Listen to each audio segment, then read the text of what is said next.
Book review. Book review. Today, I am very excited to review this book by this Russian guy that I will attempt to pronounce the name. Aleksandr Solzhenitsyn. Anyone knows how to pronounce his name, please leave a comment saying well done or you suck. That was the most horrendous pronunciation of a name that I've ever seen in my life. Make sure you write the message exactly as it is. This book is called The Gulag Archipelago, and this is an abridged version. And if you didn't know what abridged means, well, let me tell you, it means that this is not the original version, like the entire book. It's a slightly smaller version of the book, because The Gulag Archipelago was actually written in 3 volumes. So it's 3 separate books. This one is an abridged version authorized by the author. Okay, so this is there's some abridged books that are just, some people decided this book is too long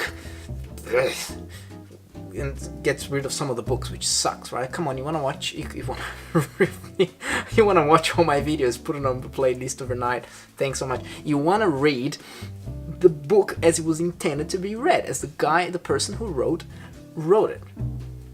Unless the book sucks, in which case, why are you even reading the book? Come on, just go to something else, read the better book. It's an abridged version, he authorized, and it's just a smaller version that still has the majority of the content and the important parts of the content of the book.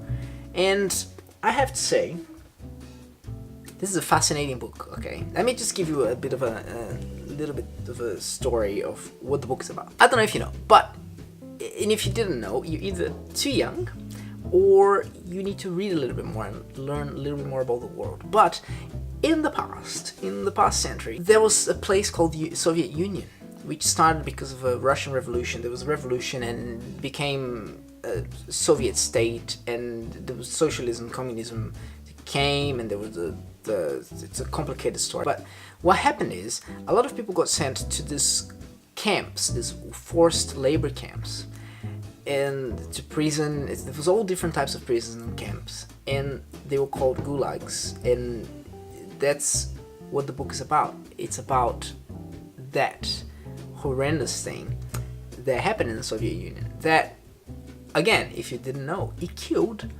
tens of millions of people. That's a lot of people, okay? That's the same amount of people that were killed because of the Holocaust. It's maybe even more, depending who you ask, you know, because they try to hide it, of course, why wouldn't they? But it's a book about atrocities, and it's an incredible book because it's not just the story that he tells, because he was in the camps. He worked in a forced labor camp, and then he went into exile, which was not really like, oh, you got sent to another country. No, they sent you to Siberia, to the middle of nowhere, with nothing, and dropped you there. Kids, babies, pregnant women. Because it's unbelievable. It's such an interesting book because at the same time that he's telling his story, or stories from other people who sent him letters and who talked to him so he could tell their story as well, but they did not want to be identified, because when he wrote this book, he wasn't sure what was going to happen to the book. He wasn't sure if they're going to arrest him again, if the book was even going to get published, if people are even going to read. Okay? For you to fully understand what I'm saying about this, you need to read this book and understand the whole story. But he was in the prison camp, so he's telling the story, his story and other people's stories, and at the same time that he's giving details of how they worked. So it's like you're reading stories, but also at the same time these stories are interleaved with factual descriptions. There's a chapter that just talks about torture and like the 30-something different torture things that people used to get you to confess to a crime that you didn't even commit. It's not an easy book to read. It's pretty evil and it's unbelievable, alright? Anyway, but I want to read a quote from the book, because the key message of this book is that evil is not limited to just some people. Because these days, it's like people are so stupid that they are like, oh, these people are evil, but I'm not. Don't be fooled. You're evil too, okay?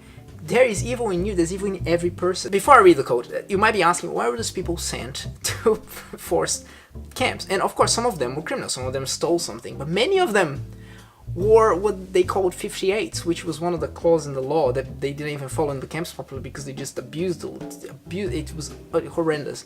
But they were people who didn't think properly, who didn't think according to what Stalin thought was how they should behave, or were people who owned farms and they're like, these evil owners of farms, we should, you know, socialize this farm and give to everyone. So they got arrested for having something. It's just it's such an evil thing. But for the people who arrested them, for the people who were leading this, they thought that the people they were arresting were the evil ones. Many of them thought that they were doing the right thing.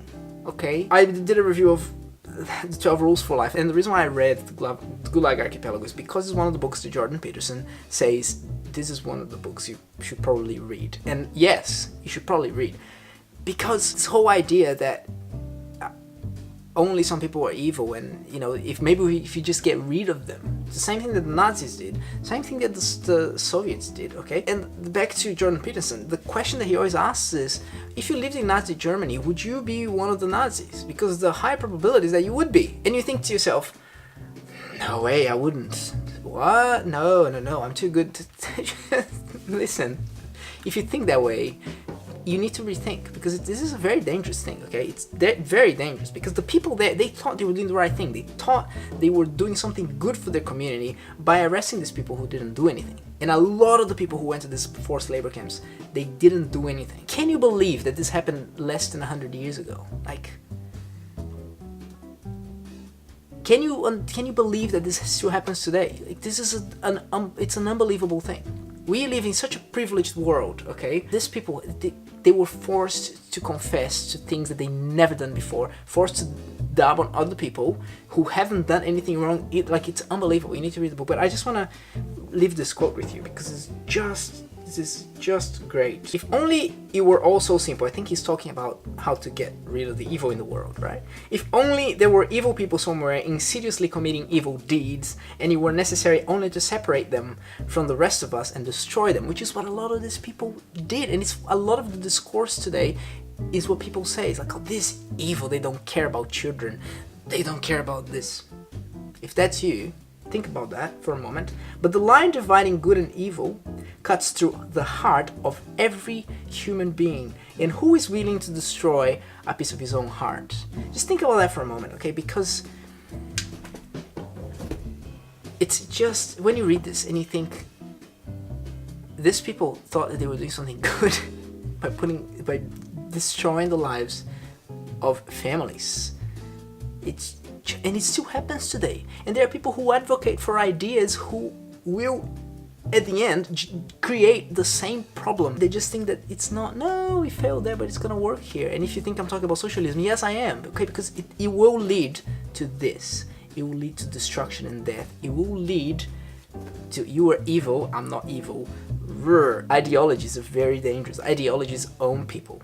Okay, they control people. It makes people think that they're doing something good while they could very well be doing something evil. And this book is just so good. I want to read one of the last pages. Okay, it's actually quite at the end. It says this: "All you freedom-loving left-wing thinkers in the West." By the way, when this book got released, there were a lot of people praising the Soviet Union. Bernie Sanders went to have his honeymoon in the Soviet Union. Just think about that for a moment, okay? Just think about that for a moment. The unbelievably ridiculousness thing of this. All you freedom-loving left-wing thinkers in the West, they're generally the ones who are the worst. You know, the thinkers, the professors. You left labor rights, you progressive American, German, and French students. As far as you're concerned, none of this book, these stories, amounts to much. As far as you're concerned, this whole book of mine is a waste of effort, because it was discredited by all these intellectuals and all these thinkers of the time, because they're like, no way this is happening in the Soviet Union, this perfect place where everything is distributed. I want to use a word but I won't, because I can't publicly. You may suddenly understand it all someday, but only when you yourselves here, hands behind your backs there, and step ashore on Archipelago. Anyway, I said I was gonna leave you with that. Read the book. It's a great book. It will change your life. And again, this is why I love books, because they do change your life. They change your way of thinking, they challenge your way of thinking, they take you somewhere where you couldn't be otherwise. Highly recommended. Next time I'm gonna be reviewing maybe a fiction book for a change. But anyway, come back next time, please. It will come in exactly 3 months. Bye bye.